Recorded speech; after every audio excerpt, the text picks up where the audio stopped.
नमस्ते दोस्तों, आज हम पढ़ने वाले हैं रासायनिक बल गतिकी क्लास 12 का भाग 7। चलिए बिना किसी देर के शुरू करते हैं। एक क्षण। 3.5.1 उत्प्रेरक का प्रभाव। अधिकरण का वेग बढ़ाने वाले पदार्थ को उत्प्रेरक कहते हैं। यदि पदार्थ अभिक्रिया की दर को कम करे तो उसे विरोधक कहते हैं। यानी कि अगर कोई पदार्थ अभिक्रिया की दर को कम कर दे तो विरोधक, और अगर बढ़ा दे तो उत्प्रेरक। 2KClO3 MnO2 2KCl plus 3O2। यहाँ MnO2 निम्न अभिक्रिया को उत्प्रेरित कर वेग में महत्वपूर्ण वृद्धि करता है। आगे बढ़ते हैं। सिद्धांत के अनुसार उत्प्रेरक रासायनिक अभिक्रिया में भाग लेकर अभिक्रियकों के साथ अस्थायी बंधन बनाता है जो कि मध्यवर्ती संकुल में परिणत होता है। मतलब जो भी उत्प्रेरक रासायनिक अभिक्रिया में भाग लेकर एक अभिक्रियकों के साथ एक बंधन बनाता है जो कि अस्थायी है, मतलब कुछ समय के लिए है, किंतु वो मध्यवर्ती संकुल में परिणत होता है। इसका अस्तित्व क्षणिक होता है तथा यह वियोजित होकर उत्पाद एवं उत्प्रेरक देता है। यह विश्वास किया जाता है कि उत्प्रेरक एक वैकल्पिक पथ अथवा क्रियाविधि से अभिक्रियकों व उत्पादों के मध्य असक्रियण ऊर्जा कम करके एवं इस प्रकार ऊर्जा अवरोध में कमी करके अभिक्रिया संपन्न करता है। सक्रियण ऊर्जा का मान जितना कम होगा, अभिक्रिया का वेग उतना अधिक होगा। तो ये एक बहुत ही आवश्यक सूचना है। आप जितना हो सके इसे याद रख ले कि सक्रियण ऊर्जा का मान जितना कम होगा उतना अधिक वेग का अभिक्रिया की वेग जो है उतनी अधिक होगी। उत्प्रेरक की लघु मात्रा अभिक्रियकों की दीर्घ मात्रा को उत्प्रेरित कर सकती है। उत्प्रेरक अभिक्रिया की गिब्ज ऊर्जा में बदलाव नहीं करता। यह स्वतः प्रवर्तित अभिक्रियाओं में को उत्प्रेरित करता है, परंतु स्वतः अप्रवर्तित अभिक्रिया को उत्प्रेरित नहीं करता। अभिक्रिया किसी अभिक्रिया के साम्य स्थिरांक में परिवर्तन नहीं करता, किंतु यह साम्य को शीघ्र स्थापित करने में सहायता करता है। आगे बढ़ते हैं। यह अग्र एवं प्रतीप दोनों अभिक्रियाओं को समान रूप में उत्प्रेरित करता है, जिससे साम्यावस्था अपरिवर्तित रहती है परंतु शीघ्र स्थापित हो जाती है। यहाँ हम चित्र देख सकते हैं 3.11 सक्रियण ऊर्जा पर उत्प्रेरक का प्रभाव। यहाँ पर हम देख सकते हैं ये जो ऊर्जा ये जा रही है ये अभिक्रियक है, सीधी रेखा अभिक्रियक है। छोटी वाली जो कर्व है उसे हम उत्प्रेरक द्वारा अभिक्रिया पथ है। बड़ी वाली जो कर्व है उसे हम कहते हैं उत्प्रेरक के बिना अभिक्रिया पथ। उसके बाद यहाँ है ये जो सबसे ऊपर का हिस्सा है उसे हम कहते हैं ये जो पूरी रेखा है उसे हम कहते हैं उत्प्रेरक के बिना अभिक्रिया संक्रियण ऊर्जा। ये है ये उत्प्रेरक के बिना संक्रियण ऊर्जा है, और उत्प्रेरक के बिना अभिक्रिया पथ जो है ये इसका टॉप का है। उसके बाद हम देखते हैं उत्प्रेरक द्वारा अभिक्रिया ऊर्जा। इस तरह से आगे उदाहरण देखें तो किसी अभिक्रिया के 500 केल्विन तथा 700 केल्विन पर वेग स्थिरांक क्रमशः 0.02 सेकेंड तथा 0.07 पर सेकेंड E एवं A की गणना कीजिए। हल है इसका log K2 बटा K1 बराबर EA बटा 2.303 R T2 माइनस T1 बटा T1 T2। या T1 T2 के बीच में मल्टीप्लाई का साइन ही आप मान के चलिए, गुणा करने का log 0.07 बटा 0.02 बराबर EA बटा 2.303 इंटू 8.314 जे के जूल्स केल्विन मॉलिक्यूल मोल पर लीटर। 700 माइनस 500 700 इंटू 500 0.544 बराबर EA इंटू 5.714 इंटू 10 की घात -4 19.15 EA 0.514 into 19.153.5.714 into 10 minus 4 182,300 30 1823 0.8 joules, बल चूंकि K है AE माइनस EA बटा RT, 0.02 बराबर AE, फिर आएगा लॉग, फिर 2.303, फिर मल्टीप्लाई किया, फिर आएगा A इक्वल्स टू 0.02 बटा 0.012 बराबर हो जाएगा 1.61।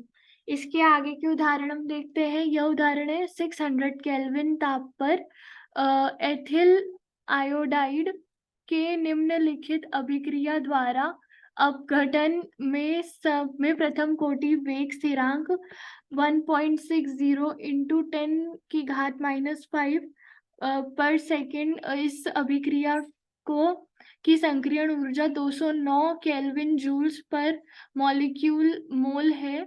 700 के ताप पर वेग स्थिरांक की गणना कीजिए। C2H3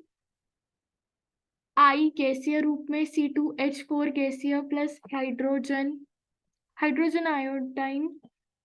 हम जानते हैं कि log K2 माइनस K1 बराबर EA बटा 2.303 R बटा 1/T1 minus 1/I/T1 minus I/T2।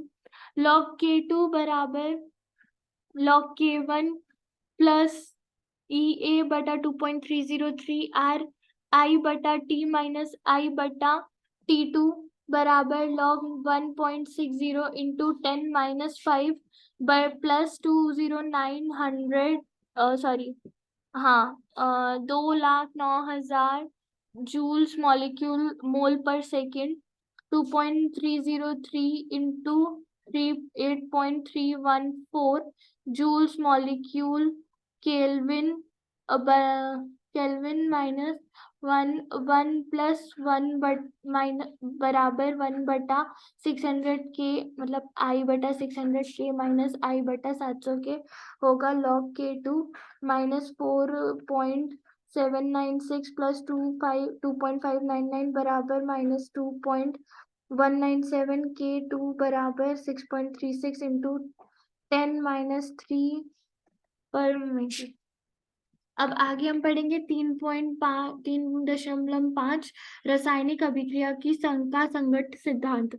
संगतवाद सिद्धांत मैक्स ट्राउटस तथा विलियम लुइस ने 1916 से 1918 में प्रतिपादित किया था, जो अभिक्रिया को और्जिकी तथा क्रियाविधि के संदर्भ में अधिक प्रकाश डालता है। इस सिद्धांत के अनुसार अभिक्रिया के अणुओं को कठोर गोले माना जाता है एवं माना जाता है कि अभिक्रिया अणुओं के आपस में संगत होने के कारण हो जाती है। अभिक्रिया मिश्रण के प्रति कोई आयतन में प्रति सेकंड संगत को संगत आवृत्ति Z से कहते हैं। रासायनिक अभिक्रिया को प्रभावित करने वाला एक अन्य कारक सक्रियण ऊर्जा है। द्विअणुक मतलब जिसमें दो अणु हो। प्राथमिक अभिक्रिया A प्लस B बराबर उत्पाद के लिए अभिक्रिया वेग को निम्न रूप में प्रदर्शित कर सकते हैं, जैसे कि वेग बराबर ZABE माइनस EA बटा RT। वे संगत जिसमें अणुओं की पर्याप्त गतिज ऊर्जा, दहली ऊर्जा तथा सही अभिविन्यास होता है, जिससे अभिक्रियक स्पीशीज के बंधों से टूटने तथा उत्पादों में नए बंध विरचन से उत्पादों को बनना सुसाध्य हो जाता है, प्रभावी संगत कहलाते हैं। उदाहरणार्थ मेथनॉल का ब्रोमेथेन से विरचन अभिक्रियकों के अभिविन्यास पर निर्भर करता है। अभिक्रियकों के अणुओं को उपयुक्त अभिविन्यास बंध निर्माण करता है हाँ, निर्माण कर उत्पाद निमित्त करता है तथा अनुपयुक्त अभिविन्यास होने पर वे केवल दोबारा अलग अलग हो जाते हैं और उत्पाद नहीं बनता। आगे बढ़े तो हमें पता लगता है ये हमारा डायग्राम है, चित्र है जिसे हम देख सकते हैं। अणुओं का उपयुक्त एवं अनुपयुक्त अभिविन्यास दर्शाता आरेख।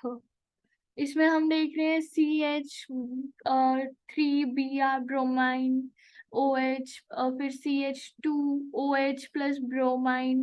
फिर इन्होंने इसमें इस तरह से बनाया है, ये सारे मॉलिक्यूल्स जोड़ के कैसे बन रहा है। फिर ये अणुयुक्त है, फिर ये अभिविन्यास है, फिर ये उपयुक्त है। इस तरह से P प्रायिकता प्रोबेबिलिटी अथवा त्रिविग कारक कहते हैं, प्रस्तावित करता है।